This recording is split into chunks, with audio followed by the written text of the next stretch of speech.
What's up, YouTube? Crispy Charizard here. And we have some new Ultra Sun, Ultra Moon news. It's nothing big. It's just some, updates, some probably new footage. I haven't watched it yet, so this is I mean, I've been waiting for recording this, so yeah, this is my first time watching this new information. But again, it's just a small trailer, I bet. I don't know. I mean, I already know the things they reveal because I read the description here on Cerebi, but this video was posted many times on their YouTube channels, the official Pokemon YouTube channels, like, the UK version, the Australia version, but, like, they're all the same thing. Let's watch it.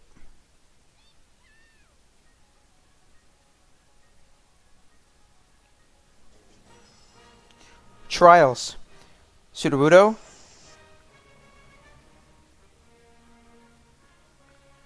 Oh, so Mina gets her own trial. I expected that. That makes sense.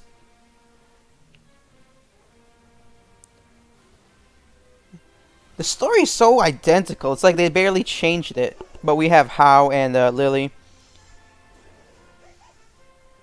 That was a lot of Pokemon that you have not seen in Sun and Moon. Okay, so the new building is a photo club. I thought so.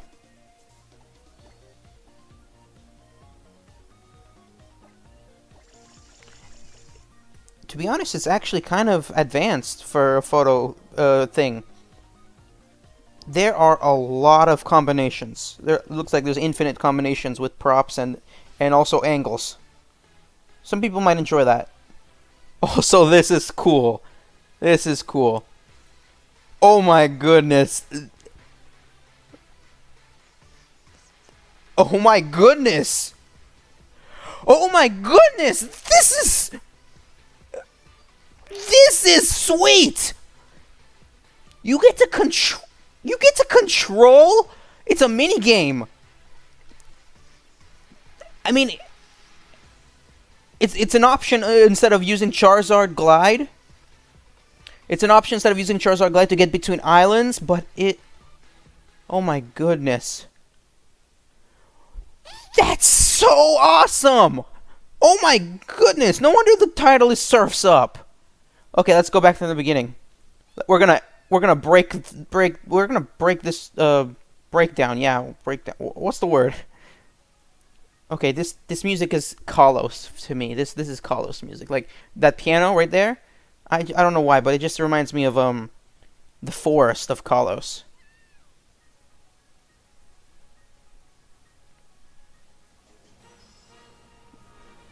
Okay. Sorry, I forgot to pause. Okay, so trials start. There are trials. Okay, so I see a boulder. I see Sudowoodo. This looks like Lush Jungle. Sudowoodo. That's interesting. Okay, this is probably up on Mount Lanakila, or the other one. I don't know. I always confuse the mountains. There's Togedemaru and a bunch of Charjabug. And there's also this Vikavolt robot that looks like, it looks like what's his name? Sophocles has been borrowing inspiration from Clement. Looks like it's gonna, I don't know, malfunction. Okay, so the title up there, I forgot to even notice it. The Island Challenge has returned. So technically it never left, but yeah. So they're confirming that Island Challenges are still a thing. You still have your old captains like Mallow, Sophocles, and Acerola. Okay, so get out. Okay, so I can figure out what's happening here. You're going into that closet, and she's like, wait, that closet doesn't exist. And then you're like, hey, look, there's a giant Mimikyu in here. And then she's like, get out, you're gonna die. Yeah, that's what it sounds like.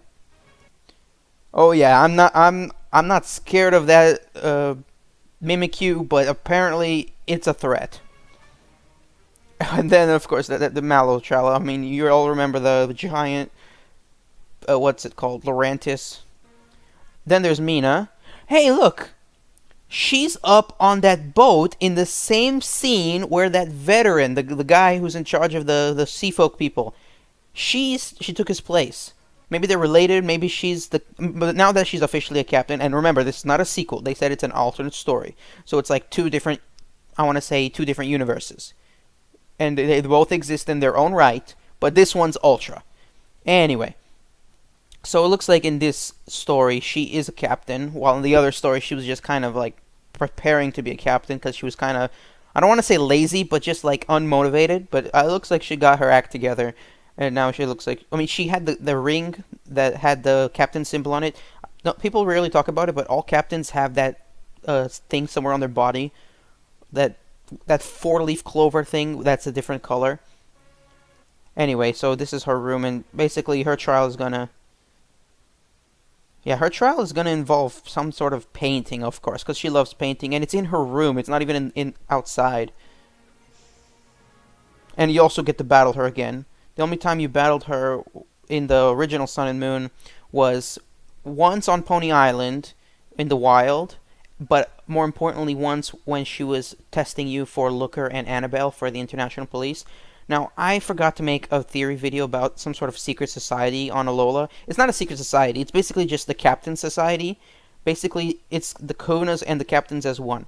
The Kahunas and the Captains have meetings, and they decide what's best for Alola in cases of emergencies, like for the Ultra Beast. And while the International Police was handling this, they require the Kahunas and the Captains to be their informants. That's why they talked to Nanu and to Mina. Nanu and Mina were their sources, and they responded to, if you actually pay attention to the words. If you actually paid attention to the words during the Looker arc, back in Sun and Moon, you realize that Nanu was sent. I mean, Nanu was supposed to meet with them. He didn't mention who. And he's like, oh, I was late because I'm so lazy, so they sent me to be the messenger boy. If you've been paying attention, you realize that he's a lazy kahuna, and he was late and tardy, and so they sent him to be the messenger boy. And then they also sent Mina, because apparently, the captains and the kahunas of Alola have been paying attention to the Ultra Beast sightings, thanks to the Tapus. And thanks to the Tapus and the captains and the kahunas, they let the International Police know what Ultra Beast appear and where. That's where Looker got all of his info, all of their, information.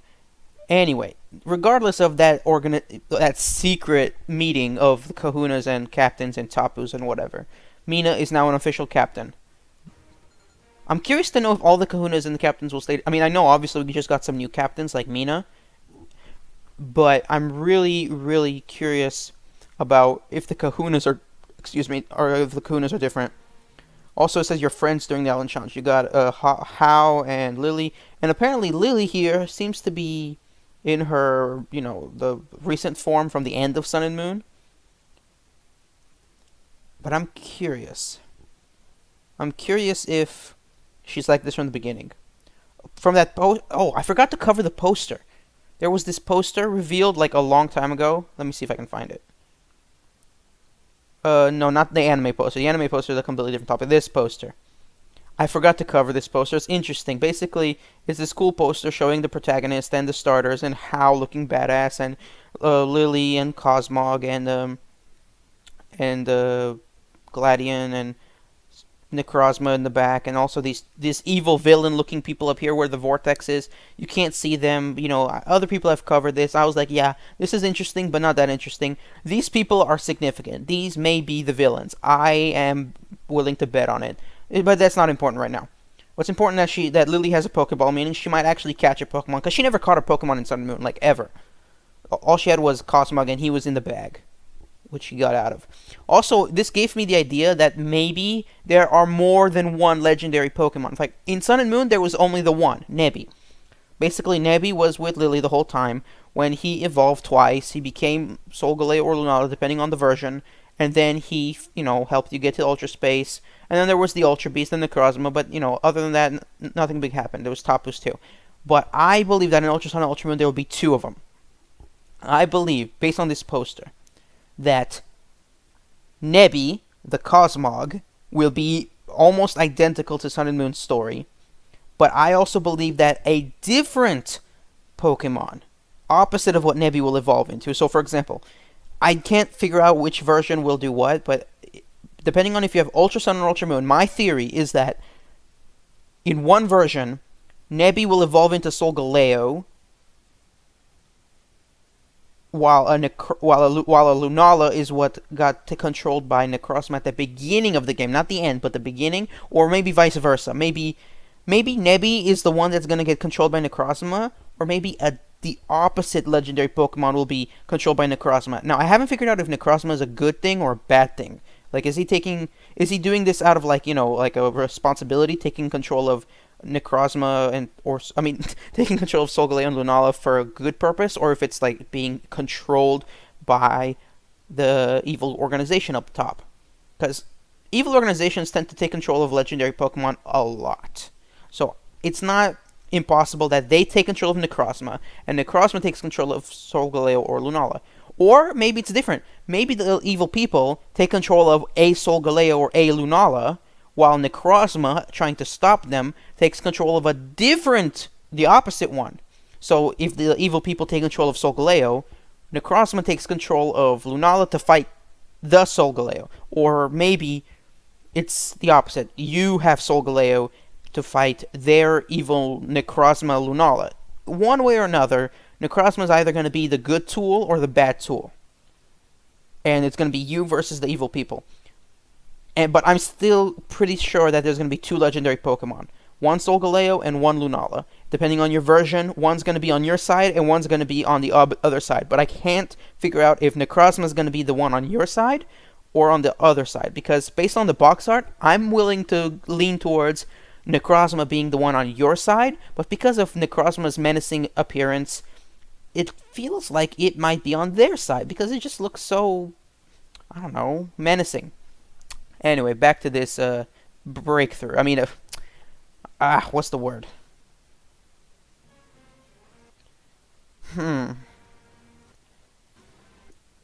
Wasn't that the scene where she sees the veteran, and now we know it was actually Mina? They replaced the veteran with Mina. This is new. This is new. I've played Sun and Moon. I know when and where you have cutscenes with Hao, and I've never seen Hao in the cemetery or saying that sentence. I know you want to win, and I'm gonna make sure that happens.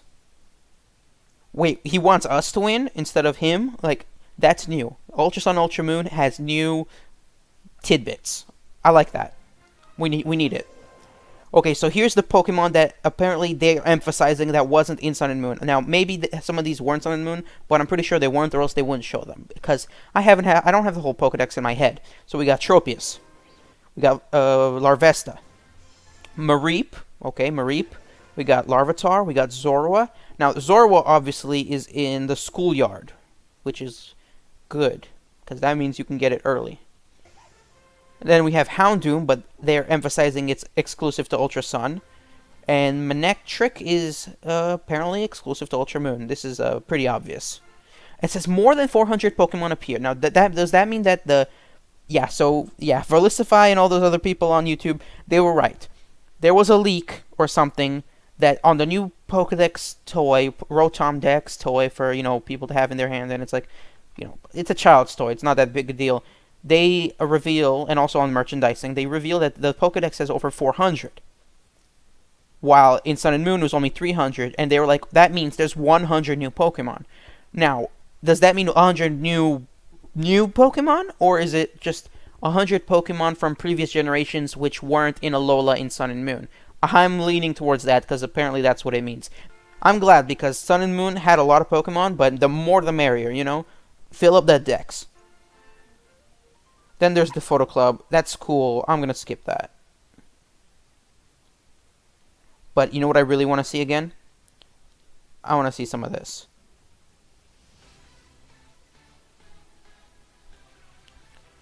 Oh yeah. I'm going to enjoy this. Mantine Surf, a completely new ride Pokemon that is so 3D. It's so sweet. And you get to surf between the islands, so you're actually getting somewhere. And it's better than Charizard, because Charizard was just basically the HM Fly. And those people at Nintendo, they were like, okay, ride Pokemon are cool. They're basically like a fusion between HMs and, Pokemon following you. And they're cool and all, but they decided that they don't have to keep the same ones. They can add new ones. And Mantine Surf is so awesome. Front flip, 147. Wait. Let me read all those.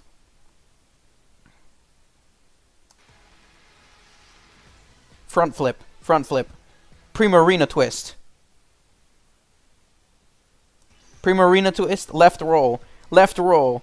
Gorebyss Spiral. Okay, so they named some of these moves after Primarina and Gorebyss, aquatic Pokemon. And you'll get points for each move. And wow, over 3,000 points so far. Landing bonus. Wait, what happens if you, I don't know, land wrong? Like, can you, like, actually fall off? Do you actually, like, I don't know, lose something? Is it like, you know, you crash in the water? Or maybe... Man, that was awesome. Available November 17th. That was awesome. That was so awesome. I need Ultra Sun Ultra Moon right now. It has been confirmed that the Totem Pokemon faced at the end is now Alolan Marowak rather than Salazzle. So, yeah. They say that Marowak replaced Salazzle, but, like, why? It doesn't matter. That Mantine Surf was, I'm saying, 10 out of 10, 11 out of 10. That's good. That is a good thing. This game, oh my goodness. They're going to make so much money. Anyway, see you guys next time.